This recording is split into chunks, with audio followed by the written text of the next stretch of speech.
ایک دفعہ کا ذکر ہے کہ دو دوست جن میں بہت پیار اور الفت تھی، پیار اس قدر تھا کہ دونوں کی کوئی بھی بات ایک دوسرے سے پوشیدہ نہ تھی۔ ایک دوست کی کیفیت اور پوزیشن یہ تھی کہ وہ اپنے ہاتھ کو آگ کے اندر ڈال دیتا تو آگ اس کے ہاتھ پر اثر نہ کرتی۔ دوست نے پوچھا کہ یہ بتاؤ، آگ کے اندر جلتے ہوئے انگاروں میں ہاتھ ڈال لیتا ہے لیکن آگ تیرے ہاتھ پر اثر کیوں نہیں کرتی؟ وجہ کیا ہے؟ دوست نے کہا کہ بڑی طویل داستان ہے، پھر کبھی سنائیں گے۔ دوست نے کہا کہ نہیں، یہ کیا دوستی ہے؟ دوست بھی بناتا ہے اور راز بھی چھپاتا ہے۔ دوست تو وہ نہیں ہوتا جس سے راز چھپتے ہیں، دوست تو وہ ہوتا ہے جو راز نہیں چھپاتا۔ بتایا کیا بات ہے؟ دوست کے اسرار پر اس نے کہا کہ دیکھو، تو جانتا ہے کہ میں مالدار ہوں، میرا باپ بھی مالدار تھا۔ میں نے جب جوانی کی دہلیز پر قدم رکھا، اللہ تعالیٰ نے مجھے حسن بھی دیا، طاقت اور قوت بھی دی۔ تو پھر ہوا یوں کہ ایک رات میں گرمی کے موسم میں اپنے بالا خانے پر ٹہلنے کے لیے رات کو گیا تھا تو میں نے کیا دیکھا کہ میرے سامنے والے گھر کے بالا خانے پر ایک خوبصورت لڑکی ٹہل رہی تھی۔ اس کا چہرہ چاند میں ایسا چمکتا نظر آیا کہ میں دل دے بیٹھا، مجھے اس سے پیار ہو گیا۔ میں نے اس سے کہا کہ یہ لڑکی میں تیرے قدموں میں دولت کا انبار لگا دوں گا، بس میں جو چاہتا ہوں وہ تو کر لے۔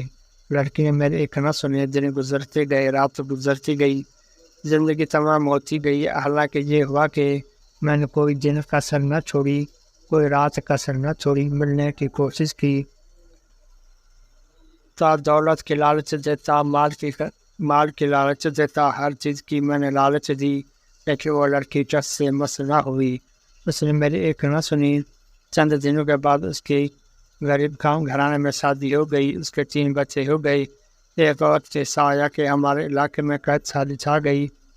میرے والد نے مجھ سے کہا کہ بیٹے، اس وقت غریب بھوکے مر رہے ہیں، تو اناج اور کھانے پینے کی چیزیں غریب میں تقسیم کر۔ میں بیٹھا ہوا تھا اور لوگوں کو کھانے پینے کی چیزیں تقسیم کر رہا تھا۔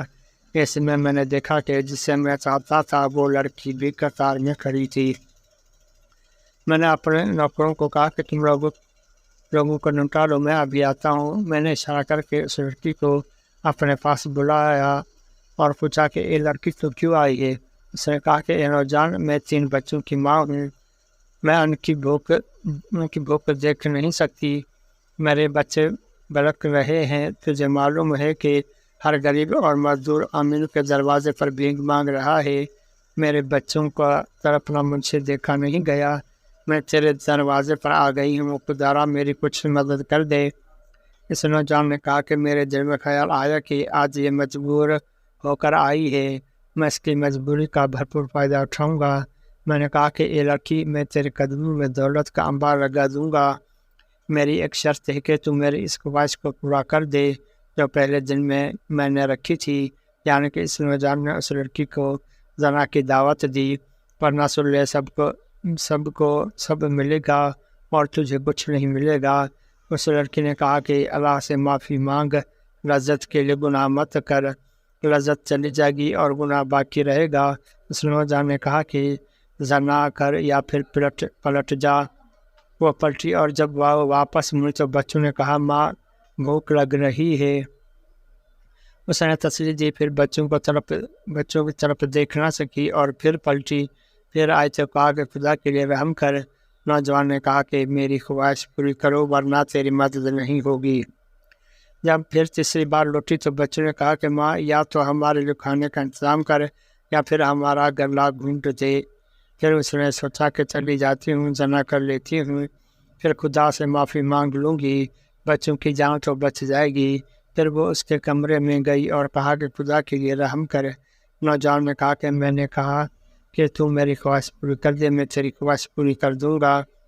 جب لڑکی کے منہ سے نکلنے لگا کہ میں تیار ہوں تو اس کے دل اندر خوف خدا پیدا ہو جاتا ہے اور اس کے ذہن میں خیال آتا ہے کہ رسول اللہ صلی اللہ علیہ وسلم نے فرمایا کہ جو اللہ کے ڈر سے گناہ چھوڑ دے، اللہ تعالیٰ اس کو ایسی جگہ سے روزی دیتا ہے جس کا اس کے وہم گمان میں بھی نہیں ہوتا۔